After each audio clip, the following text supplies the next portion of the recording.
Good morning, Year 3. Now, the observant amongst you might have noticed that my background today is a little bit different to normal, and that is because the background today is hopefully going to help to inspire you for your piece of writing that we are going to be starting to look at together. So, for the last couple of days in English, we have been looking at a story, The Coming of the Romans.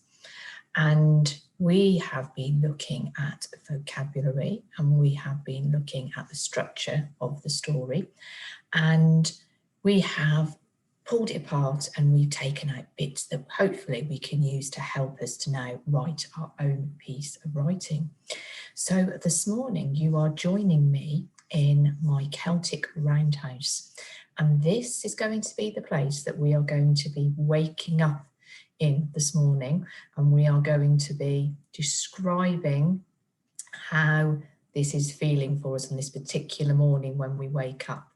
Okay, because if you remember in the story that we've looked at, Beric in the story, when he awoke inside his roundhouse, he knew that something was a little bit unusual. Okay, so as well as this amazing background that we'll have a little closer look at in a couple of moments, we have also got some other things to help us today to start our piece of writing. So we have got, first of all, your planning sheet that you looked at doing the other yesterday, in fact. And on your planning sheet, you should have the main parts of the story. So we've got your beginning, we've got your middle, where you're going towards your build-up, and then we've got your climax, where we get to the top of our mountain, and then we've got our ending. Okay, so you've got that planning sheet there with all the main things that are happening at different parts of the story. You will also have something like this as well. Remember, this is your vocabulary that you really like the look of when you read that story. So you will have your version, because this is one we looked at together yesterday, but you'll have your own version of this for you to use and help you just with some really interesting vocabulary, which is one of the things that we're going to be concentrating on today. The other thing that hopefully you will have as well is your success criteria. So what we are going to be using, as well as the vocabulary sheet, as well as your planning sheet, is this success criteria, which is going to remind us of the things that we need to be including as we go through. It's always there just to remind us, isn't it? So your success criteria, if we read through it together. So it says your name is Beric or Bronwyn. So if you would like to take on the role of the boy, then you're going to be Beric. If you would like her to be a girl in the story, then you are going to be Bronwyn. That's a good Celtic name. And you are a Celtic child living in a Celtic farmstead. You are inside your roundhouse and have just awoken. Describe the scene. So this backdrop behind me is hopefully going to help you to be able to describe that scene, as well as some of that vocabulary that you've already identified in the other story that we read. This morning, there is a great deal of shouting and running about. It seems that the Roman army are advancing and planning to attack. Describe the events. So there's two things you're going to be describing. You're going to be describing the scene, describing the setting of where you are, and you are also going to be describing the events that are happening and are taking place. And remember, there are quite a few different events that make up our story that we're going to be talking about. We've then got on our success criteria key history words. So a little box there of some words which will give our story a real historical feel to it, because this is really important when we're writing a story, that we get the tone of it right, that we make sure that it feels like that the setting is happening all this time ago. So there are some words in there which you might be able to include in your story to give it that genuine historical feel. You must, get on to the next section, make sure, as we've just talked about, that your story is set in the Celtic and Roman times. So we're not going to be hearing about Beric waking up, switching on his Xbox, okay, or switching on television, because that wouldn't have happened in the Celtic Roman times. They didn't exist. So we've got to make sure that the things that we are describing, the things that are happening, are things that would be happening in the Celtic Roman times. Otherwise, our story is going to be sounding very confusing. We're going to make sure that we describe the setting in detail, because that's what we focused on when we thought about our vocabulary. We're going to make sure we use some history words, so those words that I've just pointed out to you in the box there. That obviously, any piece of writing, we need to have our clearly organised sentences with our capital letters at the beginning and full stop at the end, or we might even see a question mark or an exclamation mark at the end of it. They need to be clearly written.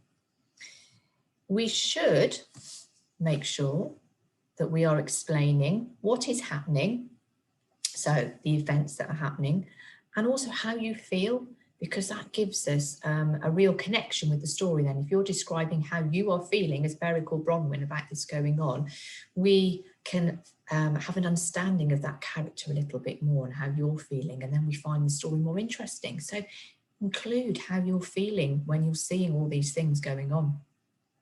Of course, we're going to be using interesting adjectives and adverbs. You've got an amazing list to help you there today. You are going to describe the battle between the Celts and the Romans in detail. This is the climax of our story, so we need to make sure that we talk about it in detail. We're going to be using, hopefully, a range of punctuation. So I've also already mentioned question marks and exclamation marks coming at the end of sentences if we need them, but we could also consider using some speech marks, our inverted commas, and our ellipsis, our dun, dun, dun moments of suspense. Remember, we don't use too many of them because otherwise it takes away the impact, and we need to make sure that we just keep them for when we're trying to really create those moments of suspense. You could, and I always really like you to even try on the you could as well, think about using paragraphs, because actually your story planning mountain lends itself really well to your paragraphs. And we can talk about that as we go through. And we looked at some similes that were used in the original story that we looked at. You could use those similes. You could maybe even come up with some of your own similes that you think of as you are writing, okay? So that is your success criteria. That is what you are going to keep with you to help you and remind you of the things that we need to be including. But remember, as well as your success criteria, you will also have your vocabulary sheet and you will have your planning sheet. What you will not have though is the original story, the coming of the Romans. That now should go away because you're writing your own version of this now. You should be feeling so confident with how this story is going to piece together and how the story is going to develop, that you don't need that original story now because you are going to write your own version of this. And today we're going to concentrate on your planning sheet on the first two boxes, our first two sections of our journey up the mountain, where we're going to be thinking about our opening of the story, and then we're going to be thinking about the build up to our story. So those two boxes there are what we're going to be concentrating on, which is why I have placed myself today in this Celtic roundhouse. So you may see over my shoulder, my left-hand shoulder, that there is a bedding area there. Now that is where I am going to be waking up in the morning. Now imagine you're lying in that bed and you're looking up and you've got that big thatched roof ahead of you, okay, above you, reaching high up into the sky. Look how high that roof is there. So as you're opening your eyes, you're seeing that thatched roof above you. And then as you maybe turn over in your bed and you look and you see the rest of the roundhouse, you can see, again, just over my left shoulder, where the cooking pot is there. Now that is where you would normally be expecting to see Mother there cooking the breakfast with the fire ablaze. But look, she's not there. The fire's not on. So that's unusual as you wake in the morning. And then you might be looking around the rest of the roundhouse saying, well, what else can I see? Okay, was Mother doing something else this morning? We can see the baskets that are there. Okay, we can see some of the decorations that are there as well. So you are going to describe, as you are waking up in the morning, the setting, what you can see and what's unusual, what's not quite right this morning as you wake up in your roundhouse. But then one of the things that you remember from the story is that one of the things he noticed about being unusual is all the noise that is coming from outside. So that is ringing alarm bells in your mind that you think, that's not a noise, that's not normally what the noise that I hear in the morning. I might hear sometimes, odd farmers walking by, but this is a lot busier sounding, there's a lot more commotion going on outside.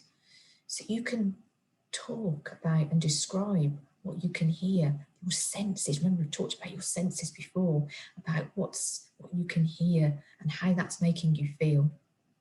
That is all going to be in your first paragraph. Look, we're talking paragraphs already. That's going to be your first paragraph when you are describing that waking up in the morning. And then, because you're quite inquisitive, because you're quite nosy, and you think, I want to go and find out what's going on, we're then going to go into the next part of our story planning. We're going to go next step up on our story mountain, and we're going to be thinking about the builder. So this is the moment where you open the door, the opening of your roundhouse, and you are going to see all that's going on outside. You're going to see your family members getting ready, getting the horses all kitted up with what they need, getting their wall paint on, their road painted on, okay? Getting themselves prepared. All that noise again, all that commotion, all that busyness is what you need to be describing, what you can see and how that's making you feel. Is that making you feel excited? Is it making you feel nervous? Okay, we know in the story that we read that Beric was desperate to help out. He wanted to be a warrior. Now we know that didn't happen. We know he ended up being a messenger. And thank goodness that was what he ended up, because things would have been very different for him. But we know he wanted to be a warrior. So you might ask your father if you could be a warrior, if you could join the battle. Okay, so the build-up is where we are going to get to today. I want you to finish your piece of writing today at the moment where your Celtic tribe, the Dubonai tribe, is about to set off to battle. There's no battle today, but we're about to set off to battle. So I'm giving you 2 paragraphs to write today, your opening and your builder. If we can concentrate on those 2 paragraphs there and think about adding that detail, adding that description, and all of those things that we've talked about over the last couple of days, we're going to have a really good opening to our story. And then tomorrow, you may well be joining me on a battleground where we're going to see the Celts and the Romans actually having their battle. But that is for tomorrow. Today is our opening and our builder. So good luck. Make sure you use all of the things around you to help you. Okay, you might be able to find your own picture of a Celtic roundhouse to look at if you'd like to as well, just to give you that atmosphere when you're doing your piece of writing. So have a really good day. I can't wait to read what you have written. So take care, enjoy, and I shall see you tomorrow ready for the battle.